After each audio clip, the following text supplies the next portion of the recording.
Bonjour, bienvenue dans cette nouvelle vidéo. Dans cette vidéo, nous allons explorer ensemble une des fonctionnalités très intéressantes pour l'agent.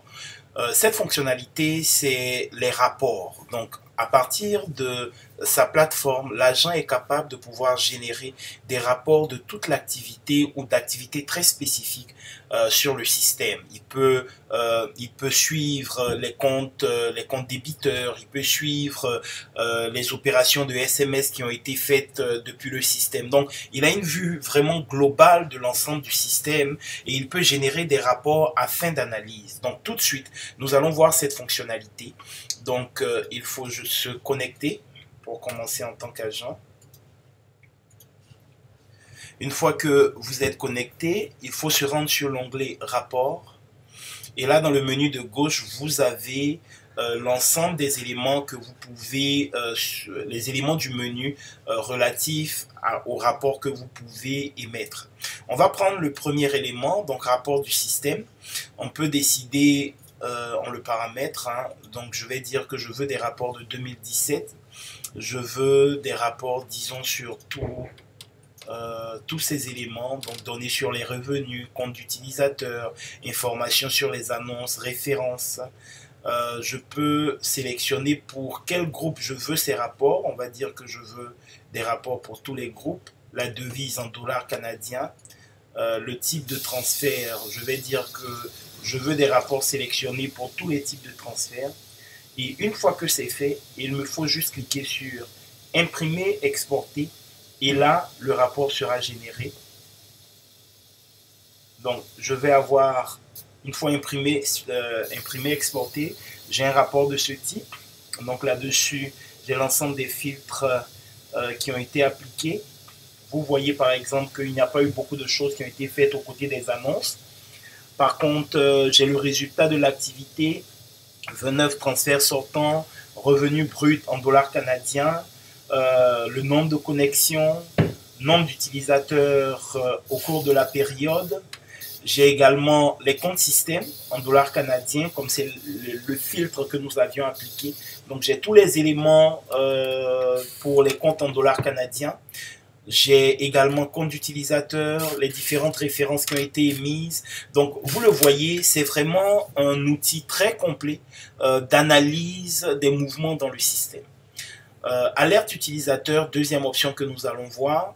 On peut le configurer pour dire, OK, dans cette période, je veux voir toutes les alertes émises de telle période à telle période. Je peux décider quel type d'alerte, par exemple des mots de passe bloqués parce que l'utilisateur a fait de mauvais mots de passe. Donc je peux vérifier pour voir si c'est pas des tentatives de piratage ou bien si c'est juste un utilisateur qui ne sait pas comment entrer son mot de passe.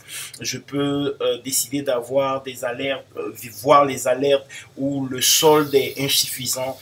À moins de paramétrer en tant qu'agent pour déterminer exactement quel type d'alerte je veux.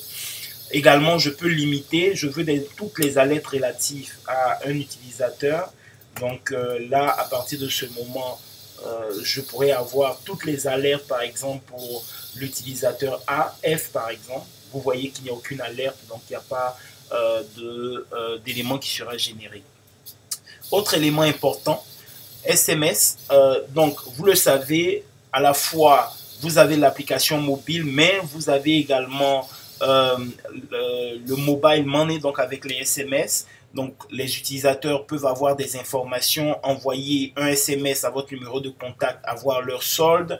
Lorsque des virements sont faits ou des paiements sont faits, l'utilisateur est informé par SMS. Donc ici, vous pouvez voir tous les SMS sortants ou entrant dans le système. Donc, les SMS inbound SMS, ce sont les SMS qui sont rentrés.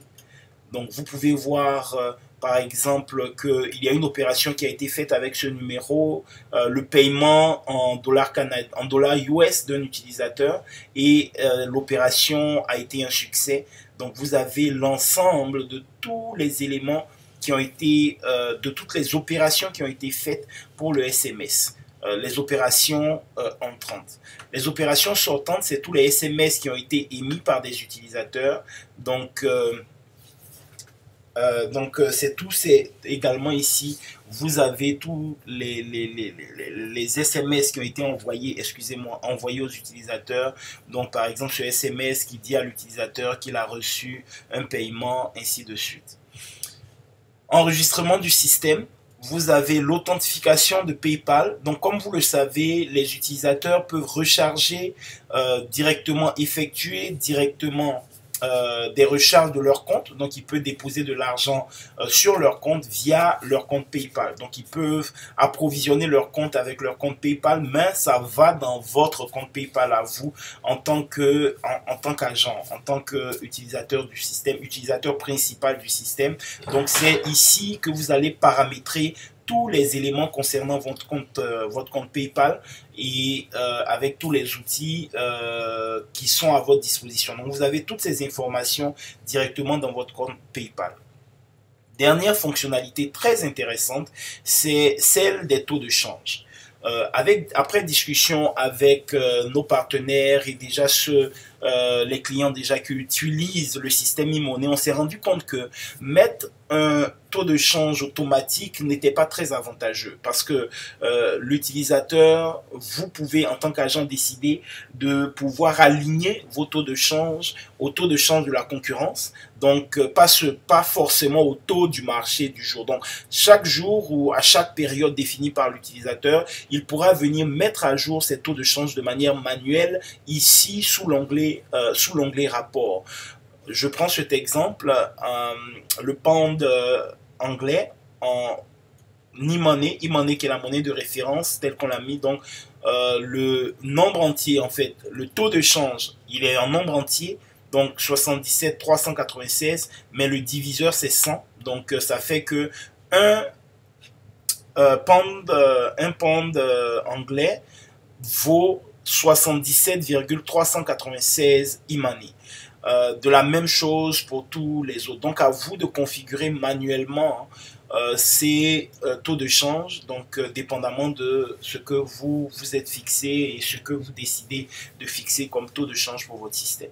Donc voici pour cette vidéo. Je vous invite vraiment à explorer la démo, à aller encore plus loin en tant qu'agent. Il y a beaucoup d'autres possibilités, d'autres fonctionnalités. Donc en utilisant cette démo, en vous exerçant, vous pourrez vous-même avoir une prise en main plus efficace. Mais voici pour des éléments très importants que nous vous ayons porté à votre attention. On se revoit dans quelques minutes pour la vidéo suivante. Merci de votre attention. À tout de suite.